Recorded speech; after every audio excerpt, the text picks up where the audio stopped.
Hi, I'm Jennet Ingle, the 5-Minute Reedmaker. Listen, if you're watching this on YouTube, would you go ahead and click subscribe so that you always know when I drop a new video, so that it makes it easier for other people to find my channel and thus to make better reeds and become happier musicians. Thank you so much.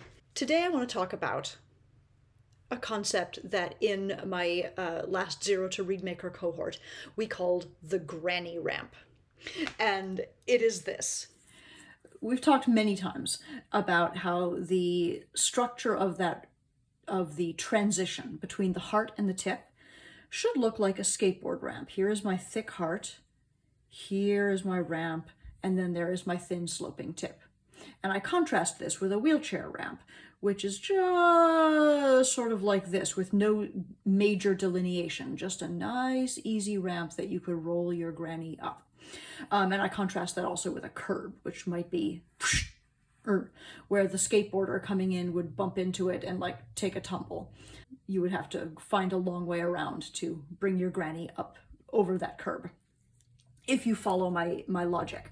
And these different versions of transitions from tip over here into heart over here, they all sort of have their place, but very often when we see a reed like this that doesn't have a lot of transition, it will actually feel paradoxically very heavy because it's very difficult for the whole reed to start vibrating, because it's not easy for the tip to vibrate by itself. So as soon as you tongue over here, the whole reed has to start vibrating before it can really go. And down here with this curb version, it's really easy for the tip to start vibrating really easily when you tongue, but the vibrations have to really force themselves to get up into the heart, and thus the reed feels very, very easy and sounds very thin and shallow, because often only the tip is vibrating. You have to really push to get more stuff happening. Whereas with the skateboard ramp, it allows the vibrations to come into the heart really easily. Now, you've heard me talk about all of this before, but the thing that came up for us when we talked about this extensively in Zero to Reedmaker was this idea. That you actually don't want the same version of transition all the way across the side of the reed. Here at the very, very gutter of the rooftop, right in that area, is where I would cut in the hardest. I'm not exactly going to aim for a curb there, but this is by far the strongest cut in. And the area that, when you look just north of that gutter, you'll see the thinnest part of the transition area. When I am sort of over in this area, it definitely looks more like a skateboard ramp, more like this scoop.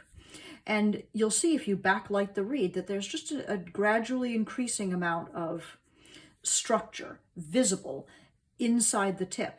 And you know that what you're seeing is this kind of material here.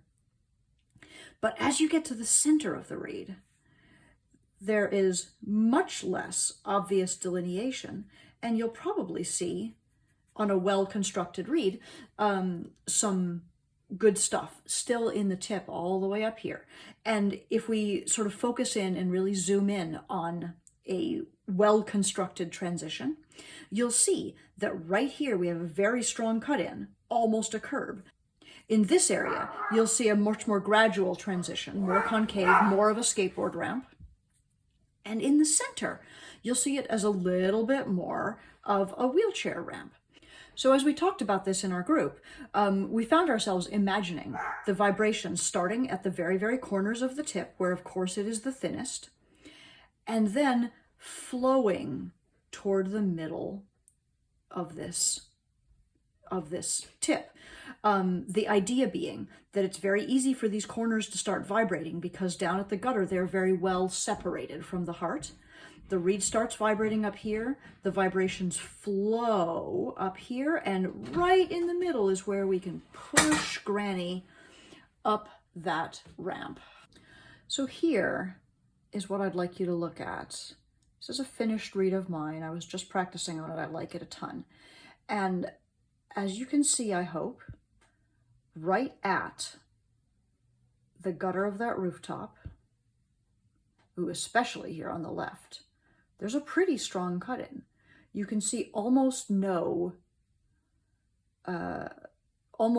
material within the tip of the reed just above that gutter. As you move more toward the center of the rooftop, though, the peak of the rooftop, you'll see an increasing amount of material inside the tip. And let's see if we can sight it this way.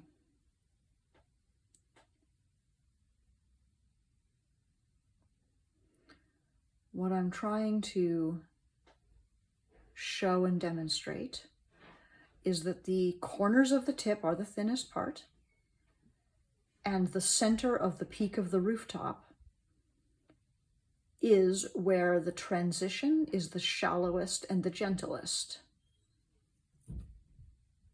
Here's the other blade. It's a little asymmetrical because I can see a fair amount of material up here on the what appears in this image to be the right side.